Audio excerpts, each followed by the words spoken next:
বাগিনা তাড়াতাড়ি ছুরি নিয়ে আসো, পশু যাবার সময় যাচ্ছে। মামা ছুরিটা ভালো করে দাঁড় দিয়ে নি। এত দাঁত দেওয়া লাগবে না, সময় যাচ্ছে। পশু জবাইয়ের পূর্বে ছুরি দাঁত দেওয়া জরুরি, কারণ রাসূল সাল্লাল্লাহু আলাইহি ওয়াসাল্লাম বলেছেন যে তোমরা পশু জবাইয়ের পূর্বে ছুরি সুন্দর করে ধারালো করে নাও।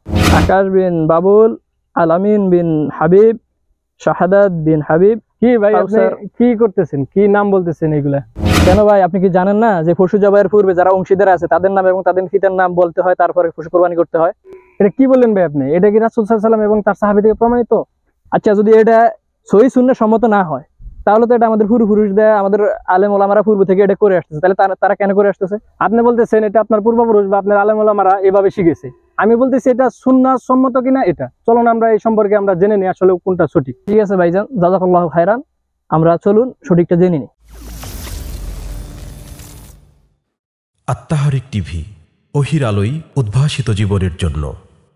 আলহামদুলিল্লাহ, ওয়াসসালাতু ওয়াসসালামু আলা রাসূলিল্লাহ, আম্মা বাদ।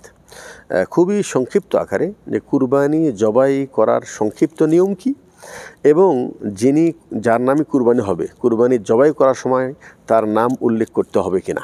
প্রথম যেটা অংশ সেটা হলেই আল্লাহ নবী সাল্লাল্লাহু আলাইহি ওয়াসাল্লাম থেকে যে দোয়াগুলি সাব্যস্ত হয়, যে দোয়া পরে তিনি কুরবানি করতেন, বেশিরভাগ বর্ণনা অনুযায়ী উনি শুধু এতটুকু বলতেন, বিসমিল্লাহি আল্লাহু আকবার, এতটুকু বলেই কুরবানি পশু জবাই করতেন। আর কুরবানির পশু নিজ হাতে জবাই করা উত্তম বেশি। তো যিনি এতটুকু দোয়া জানেন উনি এতটুকু দোয়া পরেই কুরবানি করতে পারবেন। যদিও আরেকটি বর্ণনায় আল্লাহ নবী সাল্লাল্লাহু আলাইহি ওয়াসাল্লাম এই দোয়া পড়েছেন, ইন্নী ওয়াজ্জাহতু ওয়াজহিয়া লিল্লাযী ফাতারাস সামাওয়াতি ওয়াল আরদ হানিফান ওয়া মা আনা মিনাল মুশরিকিন। একটু লম্বা দোয়া পড়েছেন।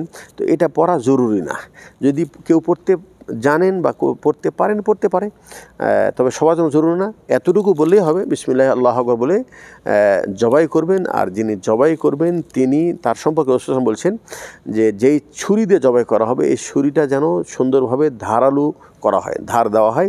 কারণ রাসূল সাল্লাল্লাহু আলাইহি ওয়াসাল্লাম আরেকটি বর্ণনা বলেছেন যে ইদা কাতালতুম ফা আহসিনুল কাতলা, যখন তুমি কাউকে হত্যা করবা তখন হত্যাটাও তুমি উত্তমভাবে করার চেষ্টা করো। ওয়াইদা দাবাহতুম ফা আহসিনু যাবাহা, আর যখন তুমি পশুকে জবাই করবা তখন উত্তমভাবে, তার মানে এমনভাবে জবাই করো যেন পশুকে বেশি কষ্ট নেওয়া হয়।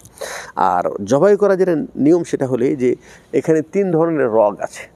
যে রগ থেকে হলকুম যেটা বলা হয়, আর একটা হলো খাদ্যনালী, আর একটা হলো নিঃশ্বাসের নালী।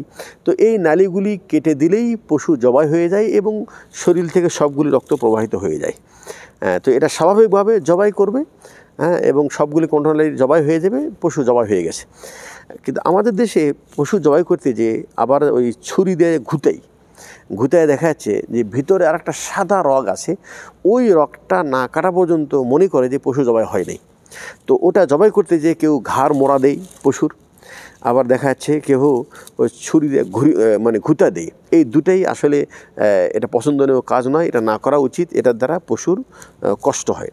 তো পশু জবাই করার জন্য কতটুকু প্রয়োজন, বিসমিল্লাহ আল্লাহু আকবার বলে পশু জবাই করলেই হয়ে যাবে। এটা যে কেউ জবাই করতে পারবে, নিজের পশু নিজে জবাই করা উত্তম বেশি।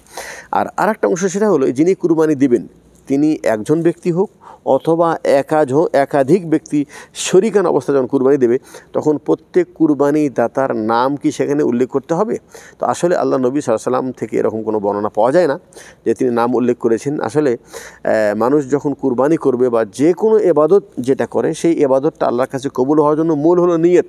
ইন্নামাল আমালু বিন্নিয়াত। নিয়ত অনুযায়ী সেই কুরবানিটা, মানে সেই এবাদতটি আল্লাহর কাছে কবুল হয়। যার যেরকম নিয়ত হবে সেই নিয়ত অনুযায়ী তার এবাদতটি আল্লাহর কাছে গ্রহণ হবে। আর নিয়তের স্থান হলো অন্তর। তো অন্তরে নিয়ত করবে, এটা কার পক্ষ থেকে? যে ব্যক্তি দিবেন অন্তর থেকে নিয়ত করবেন। আর আল্লাহ তাআলা তো আলিমুম বিজাতিস সুদূর, তিনি অন্তরের খবর জানেন। এবং যিনি কুরবানি কিনেছেন, টাকা সংগ্রহ করেছেন বা একত্রিত কুরবানি দিচ্ছেন, কে দিচ্ছেন, আল্লাহ তাআলা সবার সম্পর্কে পরিপূর্ণ অবগত। অতএব জবাই করার সময় আলাদা নাম নিয়ে জবাই করার কোনো প্রয়োজন নেই, বরং এটা অপ্রয়োজনীয় বিষয়। আর যদি এটা করেও তাহলে এটা বর্ধিত কাজ করবে, এটা কোনো প্রয়োজন নেই।